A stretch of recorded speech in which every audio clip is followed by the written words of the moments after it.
पिछले क्लास में हम लोग बताए थे, दो स्थिति बताए थे कि जब वस्तु कहाँ हो, फोकस और लेंस के बीच हो तो कैसा प्रतिबिंब बनेगा, और जब वस्तु फोकस पे हो तो कैसा प्रतिबिंब बनेगा। अब ये तीसरी स्थिति है। तीसरी स्थिति मुझे जानना है कि जब वस्तु कहाँ हो, F1 और 2F1 के बीच, F1 और 2F1 के बीच हो। तो हम देख रहे हैं जब वस्तु को यहां रख रहे हैं तो वस्तु से आती किरण दर लेंस के बाद फोकस से गुजरती है, और एक किरण कहां से गुजरती है, प्रकाशीय किरण से गुजरती है, और वो प्रतिबिंब कहां बन जाता है, कहां बन जाता है, 2F2 के बाद बनता है। और 2F2 के बाद बनता है, इसके बाद वाला स्थान को हम लोग अनंत कहते हैं। तो यहां से क्या मेरा बना कि प्रतिबिंब कहां बन रहा है। पहला बात, प्रतिबिंब वास्तविक कटान से बढ़ रहा है, इसलिए वास्तविक प्रतिबिंब बनेगा। और प्रतिबिंब कहां बन रहा है, 2F2 के बाद बन रहा है। इसका मतलब 2F2 और इसके बगल में क्या होगा, अनंत होगा, इसके बीच बन रहा है। तो भैया अनंत और 2F2 के बीच बनेगा। अब ये इस तरह था और ये नीचे आ गया, इसका मतलब ये क्या है, उल्टा बनेगा। और देख रहे हैं ये वस्तु इतना सा है, प्रतिबिंब इतना सा है, मतलब बड़ा बनेगा। कोई दिक्कत। अब चौथी स्थिति है, वस्तु जब 2F1 पे स्थित हो। जब वस्तु 2F1 पे स्थित है तो क्या करेंगे, वास्तविक बनेगा, दिख रहा है वास्तविक बनेगा। उसके बाद क्या बनेगा, 2F2 पे बनेगा। कहां बन रहा है, 2F2 पे। 2F1 पे रखा वस्तु का प्रतिबिंब 2F2 पे बन रहा है, और वस्तु के बराबर बनेगा। मतलब जितना हाइट इसका है उतना हाइट ही बनेगा, ना तो बहुत बड़ा होगा, ना तो छोटा होगा, ना तो बहुत छोटा होगा। कोई दिक्कत। और तीसरा स्थिति में क्या है, फिर ये उल्टा बन रहा है, इसका मतलब उल्टा बनेगा। अब आते हैं पांचवा स्थिति। पांचवा स्थिति में क्या है, जब वस्तु को कहां रखा जाए, 2F1 और अनंत के बीच रखा जाए। 2F1 यहाँ है और इसके बाद वाले सारे स्थान क्या बोलेंगे, अनंत बोलेंगे। अनंत पे रखा है तो देख रहे हैं वस्तु प्रतिबिंब कैसा बन रहा है, कैसा बन रहा है, उल्टा बन रहा है, वास्तविक बन रहा है, छोटा बन रहा है, वही लिखे हैं, वास्तविक प्रतिबिंब बनेगा। और कहां बन रहा है, 2F2 और 2F2 के बीच बन रहा है। तो ये बात भी लिखेंगे, कैसा बन रहा है, उल्टा बन रहा है लिखेंगे। और वस्तु इतना बड़ा है और प्रतिबिंब इतना छोटा है, तो वस्तु से छोटा बनेगा। कोई दिक्कत। अब आ रहे हैं, अनंत पर रखी वस्तु जब आ रही है वो फोकस से बनाती है तो क्या बोलेंगे, वास्तविक प्रतिबिंब बनेगा, वस्तु से बहुत छोटा बनेगा, F2 पे बनेगा और उल्टा बनेगा। मतलब ये जब वस्तु फोकस पर हो तो प्रतिबिंब अनंत पर बनता है, और जब वस्तु अनंत पर हो तो प्रतिबिंब फोकस पर बनता है। कोई दिक्कत, कोई दिक्कत।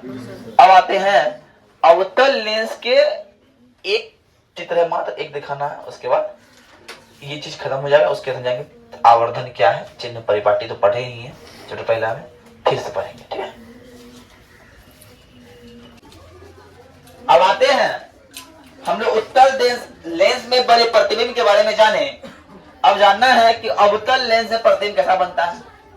देखो, अवतल लेंस में प्रतिबिंब बनता है उसका मोटा मोटा हम लिखा दिए हैं कि ऐसा ही बनता है।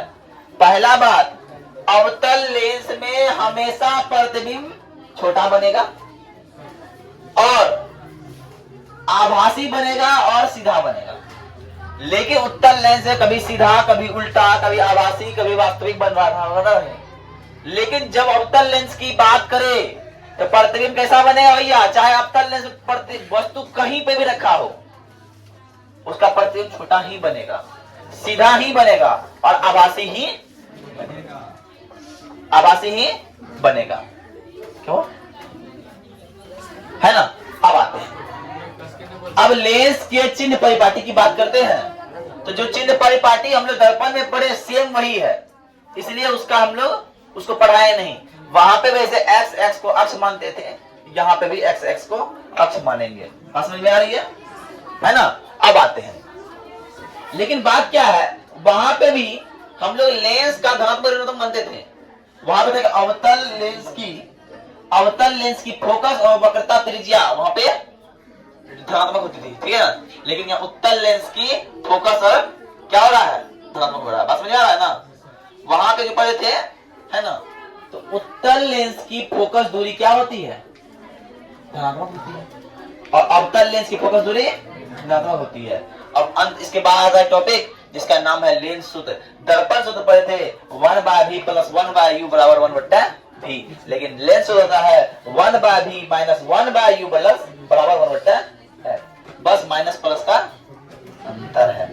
तो क्या हो गया, u वस्तु दूरी, v प्रतिबिंब दूरी और f फोकस दूरी, f फोकस दूरी। अब आते हैं आवर्धन। हम लोग आवर्धन वहां ही पढ़े और आवर्धन यहाँ ही पढ़ेंगे। तो आवर्धन क्या होता है, प्रतिबिंब की ऊंचाई और वस्तु की ऊंचाई के अनुपात को आवर्धन कहते हैं।